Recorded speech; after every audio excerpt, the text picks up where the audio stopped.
Hi everyone, I'm Bobbie Ross and I'm back.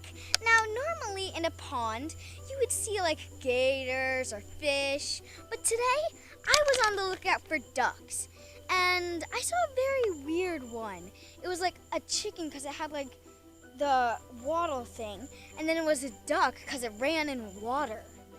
And they are very weird. We also saw its babies. Can you guess what they are? I don't know.